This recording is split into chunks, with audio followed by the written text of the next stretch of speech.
말씀은 누가복음 10장 1절 9절입니다. 한 절씩 교독하시고 마지막 절은 합독하겠습니다.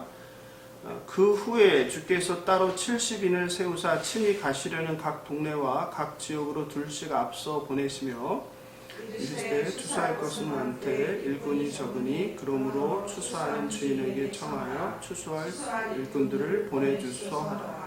갈지어다 내가 너희를 보내며 어린 양을 이리 가운데로 보냄과 같도다. 전대나 배낭이나 신발을 가지지 말며 길에서 아무에게도 문안하지 말며 어느 집에 들어가든지 먼저 말하되 이 집이 평안할지어다 하라. 만일 평안을 받을 사람이 거기 있으면 너희의 평안이 그에게 머물 것이요 그렇지 않으면 너희에게 돌아가리라. 그 집에 유하며 주는 것을 먹고 마시라. 일꾼이 그 싹을 받는 것이 마땅하니라. 이 집에서 저 집으로 옮기지 말라. 어느 동네에 들어가든지 너희를 영접하거든 너희 옆에 차려놓은 것을 먹고 합격하겠습니다. 거기 있는 병자들을 고치고 또 말하기를 하나님의 나라가 너희에게 가까이 왔다 하라. 아멘. 청소년 여러분 안녕하십니까? 한 주 동안 평안하셨는지, 어떻게 새로운 학기를 시작하셔서 아무래도 많이 피곤하고 힘들지 않을까라는 생각이 듭니다. 지난주에 누가복음 9장 너희는 나를 누구라 하느냐라는 제목으로 예수님이 누구인지에 대해서 나누었습니다. 예수님이 누구인지 제가 여러분에게 설명한 내용들이 기억나시는지요? 토요일 밤 줌에서 여러분을 만나서 이야기할 때 친구가 예수님이 누구냐라고 질문하면 뭐라고 대답할지 제가 질문을 했는데 대부분이 잘 모르겠다는 대답을 하셨습니다. 주일 설교를 들은 학생들은 이제 아마 친구가 여러분에게 예수님이 누구야라고 묻는다면 아마 대답할 수 있지 않을까 생각합니다. 제가 한번 다시 질문하겠습니다. 예수님은 누구십니까? 예수님은 살아계신 하나님의 아들이시고 그리스도, 메시아, 구원자이십니다. 그리고 예수님은 완전한 인간이고 또 완전한 신이십니다. 이제 아마 여러분들도 예수님이 누구인지 좀 알게 되지 않았을까 싶습니다. 오늘은 이어서 누가복음 10장으로 하나님 나라라는 제목으로 말씀을 나누고자 합니다. 중학교 때 사회 시간에 국가의 3요소를 배웠던 기억이 납니다. 여러분도 아마 배우셨으리라 생각합니다. 국가의 3요소가 무엇입니까? 국민, 영토, 주권이죠. 이 세 가지가 있을 때 국가, 우리는 혹은 나라라고 부릅니다. 저와 여러분이 속한 나라는 어디입니까? 바로 대한민국이라는 곳이죠. 여러분 아마 나라 잃은 서름이라는 이야기도 들어보셨을 것입니다. 나라가 없으면 차별을 받고 또 살 땅이 없으니 고통스러운 삶을 살게 된다는 의미입니다. 실제로 세계사에서 나라를 잃고 서름을 당하며 고통스러운 삶을 살아가는 수많은 민족, 부족들이 있었습니다. 그런데 우리 민족도 예외는 아닙니다. 1910년 일본 제국주의에 의하여 나라를 빼앗겨 1945년 해방이 될 때까지 35년 긴 세월을 식민 통치를 당하며 온갖 고통을 당했습니다. 해방 후에도 강대국들이 우리나라는 빼고 자기들 마음대로 회의한 후 결과 우리 땅에 38선이라는 것을 긋고 남과 북으로 나뉘게 되었고 민족이 나뉘고 우리 땅이 반으로 쪼개졌습니다. 이렇듯 나라를 잃는다는 것, 주권, 영토를 빼앗긴다는 것은 사람이 스스로 운명을 결정할 수 없음은 물론이고 땅이 없어서 여기저기 떠돌며 고통스러운 삶을 살게 된다는 것을 의미합니다. 그렇습니다. 우리가 속한 나라가 강한지 약한지 또 부유한지 가난한지에 따라 거기에 속한 국민 개개인의 삶이 중대한 영향을 받습니다. 그래서 사람들은 강하고 살기 좋은 나라를 찾아 국적을 바꾸고 이민을 가기도 합니다. 좋은 나라일수록 이민 자격이 까다롭겠죠. 사람들은 더 좋은 나라의 국민이 되고자 엄청난 돈, 여러분이 상상하기 힘든 많은 돈을 지불하기도 합니다. 살기 좋은 나라를 해마다 평가하여 발표하는 많은 기관들이 있습니다. 사람들이 세계에서 가장 살기 좋은 나라로 평가하는 나라는 어디일까요? 만약 여러분이 대한민국을 떠나 이민을 간다면 어느 나라로 가고 싶으십니까? 평가 기관에 따라 또 평가 기준에 따라 차이점은 있습니다. 얼마 전 미국 비영리 단체인 사회발전연구소라는 곳에서 SPI라고 하는데 전 세계 163개국을 조사하여 잘 사는 나라의 순위를 발표하였습니다. 1위부터 10위까지의 결과를 보면 거의 대부분이 북유럽 국가들이 차지했습니다. 노르웨이, 덴마크, 핀란드, 스웨덴, 스위스, 아이슬란드. 대체로 이런 나라들의 특징은 복지가 잘 되어 있는 나라이죠.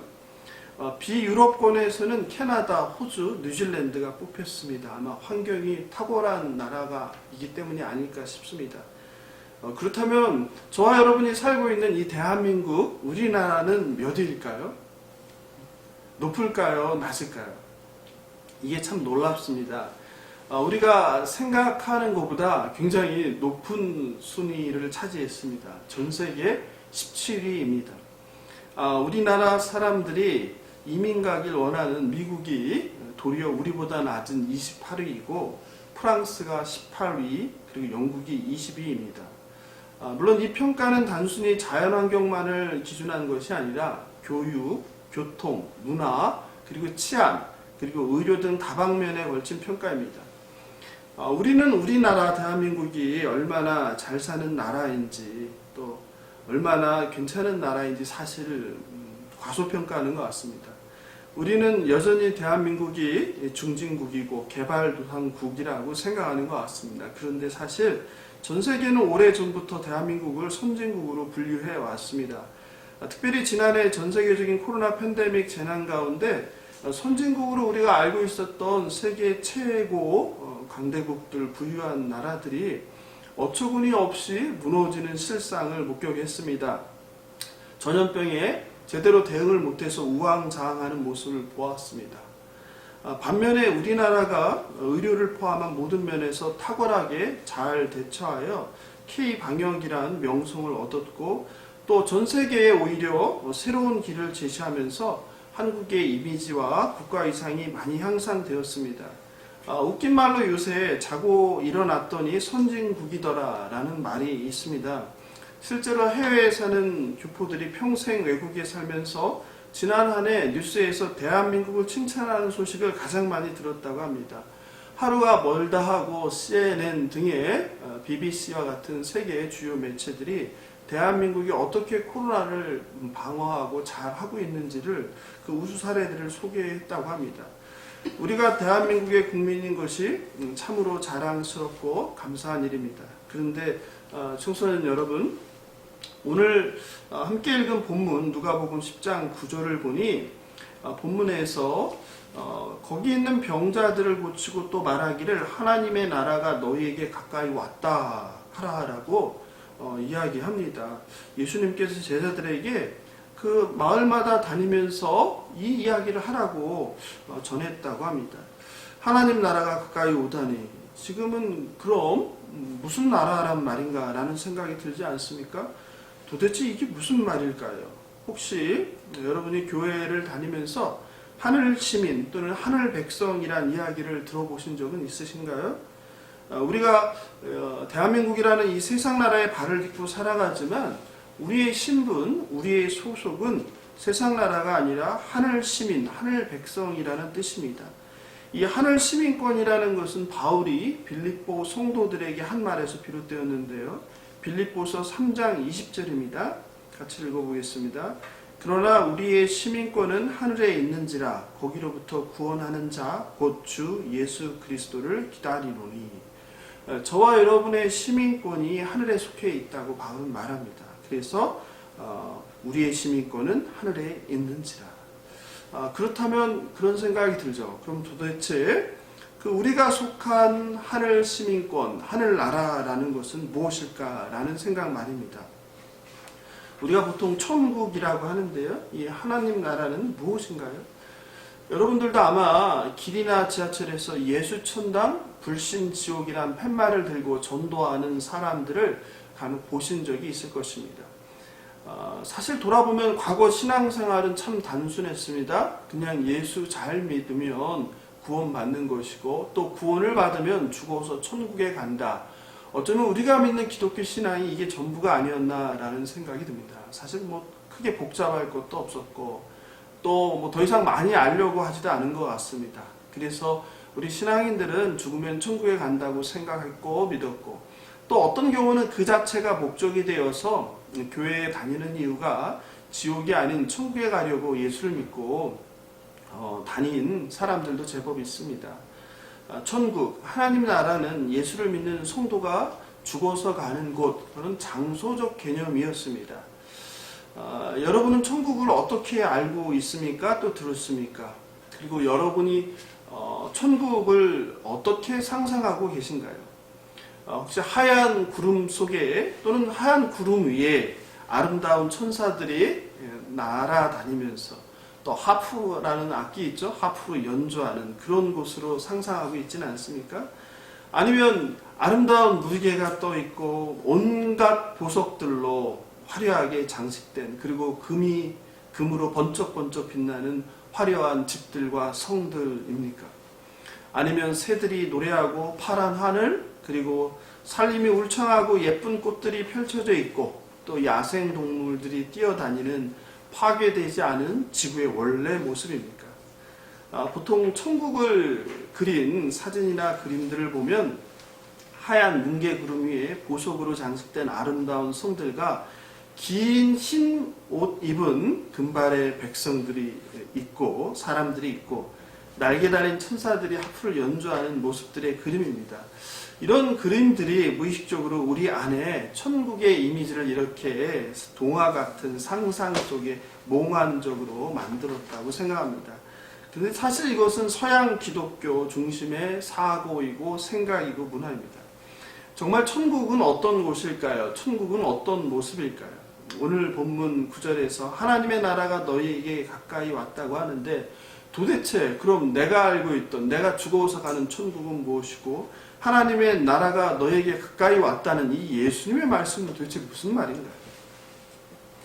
이렇게 그리스도인들은 구원받은 사람들이 죽어서 어떤 공간 이동을 하는 것을 천국이라고 생각했습니다. 하지만 성경은 사후 천국행에 대하여 거의 말하고 있지 않습니다.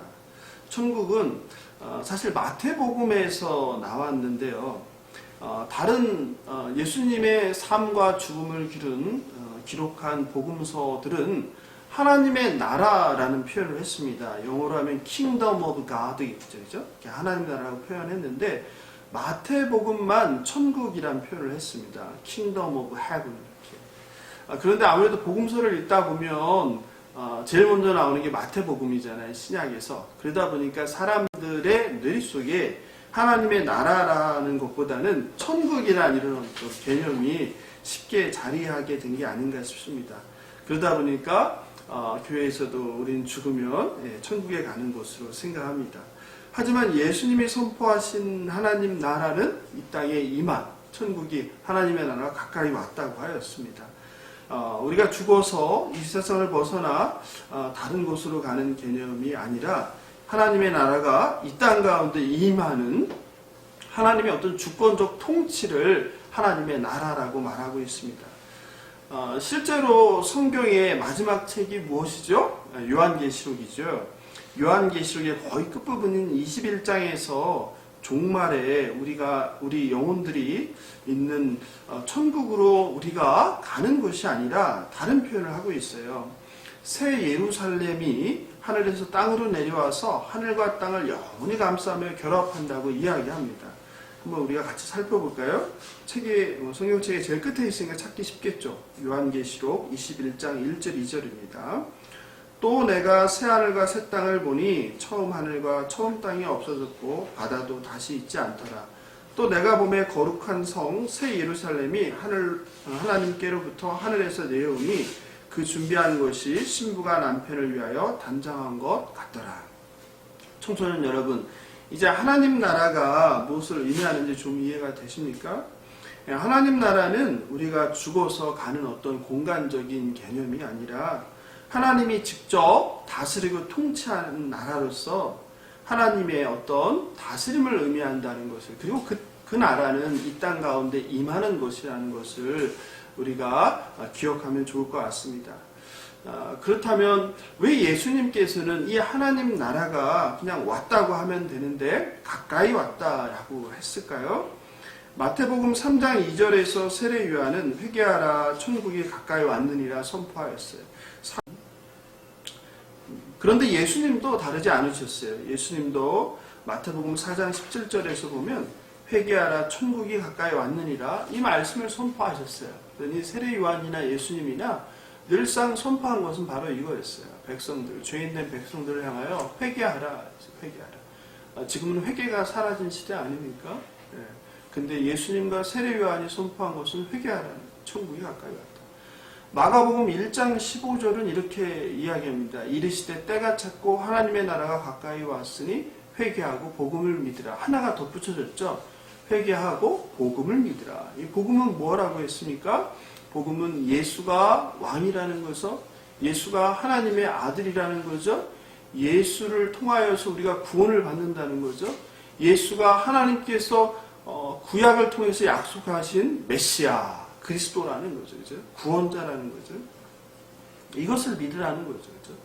예수님께서 2000년 전에 이 땅에 오심으로 하나님의 나라, 즉 하나님의 통치가 본격적으로 시작되었다는 것을 의미합니다. 우리는 그 회개하고 예수님을 믿음으로 우리 삶의 주인으로 왕으로 받아들임으로 하나님의 통치를 받게 되는 것이고 그게 바로 하나님의 나라가 시작되는 것을 의미하는 것이죠. 하지만 문제는 이 하나님의 나라는 완전히 완성되지 않았다는 거예요.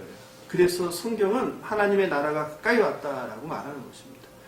저와 여러분은 지금 2000년 전 예수님이 이 땅에 오심으로 이미 시작되었지만 아직은 완전히 완성되지 않은 그런 하나님 나라를 살고 있는 것입니다. 하나님의 통치를 받고 있는 것입니다. 그래서 여전히 이 땅 가운데는 질병이 존재하는 것입니다. 그리고 사탄이 존재하는 것입니다. 악이 존재하는 것이고 또 전쟁이 존재하는 것입니다. 하나님의 통치가 시작되면 이런 질병과 귀신과 악이 패배합니다. 그래서 예수님께서 이 땅에 오셔서 하신 일을 보면 무엇을 하는지 우리가 알 수 있는데요. 크게 세 가지 일을 하셨습니다. 그게 무엇입니까? 첫째가 병을 치유하는 것이죠. 두 번째가 무엇입니까? 귀신을 내쫓는 것이죠. 그리고 세 번째가 무엇입니까? 말씀으로 제자들을 가르치는 일이죠. 즉 하나님 나라는 무슨 나라겠습니까? 하나님의 백성들이 있는 나라죠. 그게 제자들이죠. 그리고 병이 없는 나라이죠. 또 귀신이 없는 나라이죠. 사탄이 다 패한 나라이죠. 오늘 본문은 예수님께서 70제자들을 둘씩 짝지어서 하나님 나라를 전하기 위해 각마을로 파송하는 장면이 등장하죠. 1절이죠. 그 후에 주께서 따로 70인을 세우사 친히 가시려는 각 동네와 각 지역으로 둘씩 앞서 보내십니다. 그리고 9절을 보니까 바로 나오죠. 병자들을 고치고. 그렇습니다. 하나님 나라는 아픈 사람, 병든 사람이 없는 나라입니다. 10장 5절입니다. 어느 집에 들어가든지 먼저 말하되 이 집이 평안할지어다. 제자들에게 한 명령이에요. 너희들이 가서 전할 것은 하나님 나라인데 그 나라는 무엇입니까? 평안한 나라라는 것이죠. 다툼이나 시기, 질투, 불안, 걱정, 근심, 염려가 없는 평안의 나라, 평화의 나라, 그리고 샬롬이라고 그러죠. 샬롬의 나라입니다. 즉 하나님 나라가 무엇인지를 예수님은 제자들을 파송하면서 그것을 전하라고 하십니다. 그런데 지금 저와 여러분이 살아가는 이 땅, 대한민국은 어떤 나라입니까? 평화가 있습니까? 전혀 그렇지 않습니다. 인간의 탐욕과 죄로 어그러진 혼돈과 무질서의 세계입니다. 비록 우리나라가 세계에서 17번째로 살기 좋은 나라로 평가되고 있는 상황이지만 그럼에도 여전히 이 땅은 강한 자가 약한 자를 잡아먹는 정글입니다. 약육강식의 살벌한 세상입니다. 잠시만 정신을 차리지 아니하면 무슨 피해를 사람들로부터 당할지 모르는 그런 세상입니다. 하지만 하나님께서 창조하신 나라는 에덴 동산과 같은 참된 평강과 질서와 그리고 아픔과 슬픔이 없는 조화로운 그런 세상입니다. 예수님께서 다시 오셔서 이 깨어지고 어그러진 병들고 상처난 이 하나님 나라를 완성하실 것입니다. 구약시대 이사야 선지자가 바로 원래 하나님께서 창조하셨던 에덴 동산 하나님 나라를 이사야서 11장 6절 9절에서 상징적으로 소개합니다. 제가 읽어드리겠습니다. 그때에 이리가 어린 양과 함께 살며 표범이 어린 염소와 함께 누우며 송아지와 어린 사자와 살진 짐승이 함께 있어 어린 아이에게 끌리며 암소와 곰이 함께 먹으며 그것들의 새끼가 함께 엎드리며 사자가 소처럼 풀을 먹을 것이며 젖먹는 아이가 독사의 구멍에서 장난하며 젖된 어린아이가 독사의 굴에 손을 넣을 것이다. 내 거룩한 산 모든 곳에서 해됨도 없고 상함도 없을 것이니 이는 물이 바다를 덮음같이 여호와를 아는 지식이 세상에 충만할 것임이니라. 아멘. 이것이 바로 완성된 하나님의 나라입니다. 이것이 바로 회복된 하나님의 나라입니다. 완성되고 회복된 하나님의 나라는 바로 맹수와 어린아이가 함께 뛰노는 상함도 없는 여호와를 아는 지식이 세상에 충만한 나라, 평안의 나라입니다. 바울은 로마서 14장 17절에서 하나님 나라는 먹고 마시는 것이 아니요 성령께서 주시는 의와 평강과 희락이다 라고 하였습니다. 그렇습니다. 이 하나님의 나라는 우리가 그냥 세상 나라처럼 먹고 마시고 즐기면 행복하고 이것이 정말 인생이라고 생각하는 그런 나라가 아니라는 것입니다. 하나님의 나라는 의롭고 그리고 평강이 흐르고 희락, 하나님이 주신 기쁨이죠. 그것이 넘치는 바로 그런 나라라고 바울도 이야기하고 있습니다. 하나님 나라는 바로 이렇게 힘들고 삭막한 세상을 벗어나 어딘가 행복한 나라로 가는 그런 구원만을 말하는 것이 아닙니다. 하나님 나라는 나사렛 예수 그리스도로 이미 시작되었고 다시 오실 예수 그리스도로 인해서 통치될 완성될 새하늘과 새 땅의 완전한 새 창조를 의미합니다. 이제 좀 이해가 되십니까? 천국 또 하나님 나라가 무엇인지. 그렇다면 이런 하나님 나라가 도대체 21세기 대한민국을 살아가는 저와 여러분에게 무슨 의미가 있겠습니까? 이게 중요한 거 아니겠습니까? 내가 살고 있는 세상 나라가 좋은 나라일 때 우리는 행복하고 또 자긍심을 갖습니다. 근데 하물며 세상을 창조하시고 통치하시는 하나님 나라가 있고 그런 하나님 나라에 내가 백성이라면 시민이라면 얼마나 기쁘고 감사하고 자랑스러운 일이겠습니까? 세상에서 하나님 나라의 시민이 되는 것보다 중요한 일은 없습니다. 여러분의 공부, 여러분의 인생, 여러분의 꿈, 사실 그런 것보다 더 중요한 것이 바로 하나님의 백성이 되는 거 아니겠습니까? 예수님이 2000년 전 이 땅에 인간의 몸으로 오셔서 우리에게 하나님 나라의 시민이 될 기회가 주어진 것입니다. 마가복음 1장 15절 이르시되 때가 찼고 하나님의 나라가 가까이 왔으니 회개하고 복음을 믿으라 하심으로 통해서 즉 저와 여러분이 회개하고 복음을 믿음으로 하나님 나라의 일원이 될 수 있다는 그 비밀을 알려주신 것입니다. 즉 회개는 무엇입니까? 제가 지난해에 설교했는데 회개란 무엇입니까? 라고 설교했죠. 바로 이 회개라는 것은 하나님 나라에 들어갈 수 있는 입장권 초대장입니다. 짐 윌리스라는 신학자가 그의 책 회심에서 회개를 다음같이 설명합니다. 제가 읽어드릴게요.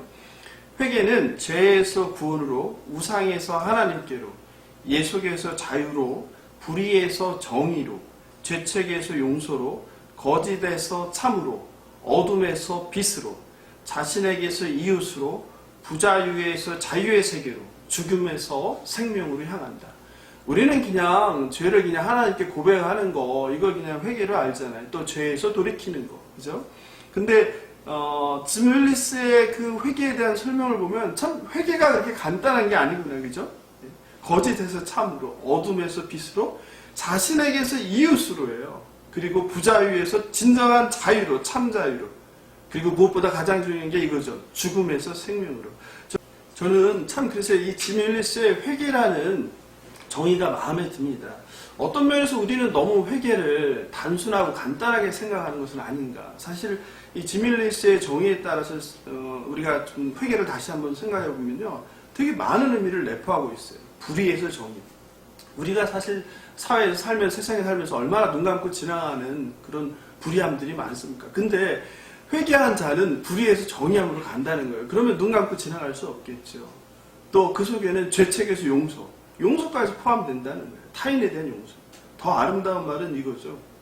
자신에게서 이웃으로. 회개하는 사람은 자기중심적인 삶을 살지 않다는 거죠. 이웃중심, 타자중심의 삶을 산다는 것이 이게 진정한 회개 아니겠습니까? 회개는 내가 주인이 되는 삶에서 돌이켜 예수를 왕으로 받아들이는 것입니다. 복음은 바로 예수가 하나님께서 약속된 구원자라는 것입니다. 저와 여러분은 죄를 회개하고 돌이켜 예수를 구원자로 믿음으로 이미 하늘 시민이 되었습니다. 비록 우리가 세상에 있는 한 나라에 소속되어 살아가지만 우리의 정체성은 바로 하나님의 통치를 받고 살아가는 하나님의 백성입니다. 베드로전서 2장 9절에서 그러나 너희는 택하신 족속이요 왕같은 제사장들이요 거룩한 나라요 그의 소유가 된 백성이니 이는 너희를 어두운 데서 불러내어 그의 기이한 빛에 들어가게 하신 이의 아름다운 덕을 선포하게 하려 하십니다. 말씀하셨어요. 저와 여러분을 하나님의 백성으로 선택한 이유가 나아요. 왕의 제사장으로 삼아서 거룩한 나라의 백성으로 무엇을 하는 거예요? 하나님의 아름다운 덕을 선포하게 하는 거예요. 그냥 너 잘 먹고 잘 살아가는 게 아닙니다. 그러므로 저와 여러분은 하나님의 나라 백성으로 이 땅 가운데 살아야 될 책임이 있는 거예요. 어떤 삶입니까? 하나님의 그 아름다운 덕을 선포하며 증거하며 사는 것입니다. 그게 무엇입니까? 정의와 공평의 나라, 다툼과 시기와 질투가 없는 평화의 나라, 빈부, 남녀, 인종, 나이, 신분과 능력 등으로 차별하지 않는 나라, 그 나라를 이루어가는 책임이 저와 여러분에게 있다는 거예요. 삶과 죽음이 분리되는 것이 아닙니다. 살아서는 세상 나라의 신분으로 그냥 자기 인생 즐기면서 행복을 추구하면서 혼자만 잘 살다가 죽으면 구원받아서 천국 시민으로 어딘가로 가는 게 아닙니다. 예수님을 믿음으로 이미 하나님 나라의 백성으로의 삶이 시작되었고 우리는 마땅히 그 삶을 증거하면서 살아야 되는 것입니다. 그러므로 그리스도인은 세상 나라와 하나님 나라의 시민으로 살아가는 것입니다. 우리는 영적으로 하나님 나라 시민이므로 그리고 또 육적으로는 대한민국이란 이 나라에 속한 시민으로 살아갑니다. 그래서 때로 세상 나라의 가치와 방식과 하나님 나라의 가치와 원리가 충돌되는 일도 생깁니다. 바로 여기에 문제가 생깁니다. 세상에서 분리되어 하나님 나라 백성끼리 살면 문제가 없을 텐데 세상 속에서 세상 사람들과 세상 원리와 법의 지배를 받거나 영향을 받으며 함께 조화롭게 잘 살아야 되기 때문에 마땅히 희생과 대가를 지불해야 합니다. 하나님 나라는 타자를 위해 희생하고 섬기는 나라이기 때문입니다. 약자를 배려하고 더불어 살아야 되는 세상입니다. 하나님의 공평과 정의를 실현하며 살아야 됩니다. 재미, 쾌락, 자신의 성공과 행복, 돈을 위해서 살지 않습니다. 말씀에 순종하며 오직 진리와 생명을 위해 살아갑니다. 이 땅의 삶의 의미가 우리의 자아성취 정도가 아닙니다. 하나님께서 지으시고 우리를 보내신 목적에 맞는 삶을 살아야 하는 것입니다. 돈과 권력이란 세상 왕을 따르지 않고 예수님을 왕으로 모시고 살기에 손해와 대가를 지불해야 합니다. 때로는 큰 희생을 지불합니다. 때로는 신변의 위협, 생명의 위협을 받을 수 있습니다. 이것이 바로 하나님 나라의 삶이고 이것이 복이라고 성경은 우리를 가르칩니다. 얼마 전 미얀마에서 군부 쿠데타가 일어났습니다. 수많은 시민들이 자유와 민주화를 외치며 대규모 평화 시위를 벌이고 있습니다. 지난 3월 3일 태권도를 가르치던 19살 대학생 마제신이란 여학생이 경찰이 쏜 총에 머리를 맞고 세상을 떠났습니다. 그런데 그녀의 몸속에는 제가 죽으면 장기를 기증해 주세요 라는 글과 연락처와 자신의 혈액형이 적힌 메모가 있었습니다. 저는 그 기사를 읽고 너무 마음이 아팠습니다. 어린 소녀는 목숨을 걸고 미얀마의 군인들로 짓밟힌 자유민주주의를 회복하기 위해 길거리에 나선 것이었습니다. 그녀의 종교는 우리와 다를 것입니다. 불교이겠죠. 그러나 여러분과 몇 살 차이 나지 않는 19살 어린 청년이 죽음을 각오하고 나라의 민주주의를 위해 자기 목숨을 버렸습니다. 그냥 사회 분위기에 휩싸여 순간적인 충동으로 길에 시위대에 합류했던 것이 아닙니다. 그녀는 이미 자신의 목숨을 자신이 죽을 수도 있다는 것을 알고 메모를 남깁니다. 그리고 마지막까지 자신의 시신을 장기를 기증해달라는 메모까지 남긴 것입니다. 가장 소중한 자신의 생명을 걸고 국가의 나라의 민주주의를 위해서 자유를 위해서 자신의 목숨을 던진 것입니다. 제 자신이 참 부끄러웠습니다. 미얀마를 위해 기도해 주시기 바랍니다. 자유민주주의를 위해서도 이 어린 학생이 목숨을 걸고 싸우는데 과연 저와 여러분은 진리를 위해서 하나님 나라를 위해 목숨을 걸고 있습니까? 그렇지 못합니다. 정말 부끄럽습니다. 목사로 정말 할 말이 없습니다. 청소년 여러분, 미얀마의 자유민주주의를 향한 군부와의 싸움을 응원하고 기도해 주시기 바랍니다. 공의의 하나님께서 그 땅 백성들을 불쌍히 여겨주시고 악한 자들로부터 그 무고한 시민들을 지켜주시길 기도해 주시면 좋겠습니다. 자신들의 탐욕과 권력을 위해 자유를 외치는 무고한 시민을 살생하는 그 악인들을 심판해 주시길 간구합니다. 청소년 여러분, 이것이 바로 사탄이 지배하는 세상 나라입니다. 돈밖에 모르고 권력밖에 모르고 자신의 이익을 위해서라면 사람까지 죽이는 것이 바로 이 사탄이 지배하는 세상 나라입니다. 바라옵기는 저와 여러분이 돈, 인기, 안락함, 성공이란 세상 왕의 유혹에 속지 않으시길 바랍니다. 참된 평안, 살롬을 주시는 하나님의 통치를 받아 정의롭고 거룩한 이 땅에 임한 하나님 나라를 살아내길 바랍니다. 그리하여 가난한 자들을, 병든 자들을, 약자를 돌보고 차별을 반대하며 불의함과 악에 대항하여 싸우고 하나님의 사랑과 공의를 실천해내는 우리 주일학교 청소년들과 저 되길 예수님의 이름으로 축복하며 기도합니다.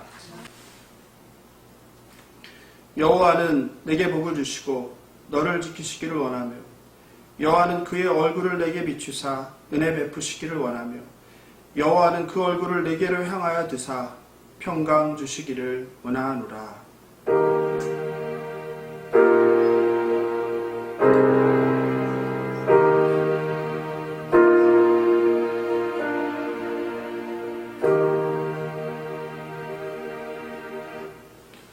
오늘도 함께 해주신 여러분 고맙습니다. 다음 주일 아침에 그리고 토요일 밤에 여러분 만나 뵙도록 하겠습니다. 안녕히 계십시오.